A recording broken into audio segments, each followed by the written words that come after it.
మీరు ఉచిత బస్సులు చూసారు. ఉచిత బస్సులు ఒక 10 ట్రిప్పుకుంటే అందులో ఒకటే నడుస్తుంది ఉచిత బస్సు అని అంటే ఎక్కడ నడుస్తున్నాయి?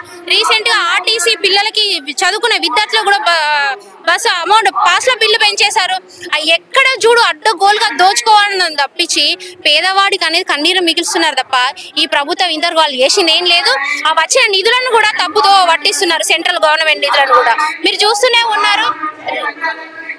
అయితే ఒక విషయం చెప్పండి, వ్యక్తిగతంగా ఈటెల రాజేందర్ ఇక్కడ చాలా మంది ఓటర్లు ఉన్నటువంటి పార్లమెంటరీ నియోజకవర్గం మల్కాజ్గిరిలో ఉంటున్నారు. అంతమందికి సమయం ఇవ్వడం సరిపోతుందా, లేకుంటే మీకు కూడా ఈటెల రాజేందర్ గారు ఎప్పుడైనా సమస్య ఉందని పోతే ఎలా మెదులుతారు? ఈటెల రాజేందర్ గారు ఇప్పుడే కొత్త నాయకుడు కాదండి. అతను చాలా విద్యార్థి దశ నుండి కూడా పేదలకు, విద్యార్థులకు, ఉద్యోగులకు ప్రతి ఒక్కరికి కూడా ఒక ప్రజా నాయకుడుగా, ప్రజల స్ఫూర్తి నాయకుడుగా ప్రజల్లో ఉన్న వ్యక్తి. అర్ధరాత్రి 12ంటికి పోయినా కూడా తన ఇంటి తలుపులు తెరుచుకునే ఉంటాయి.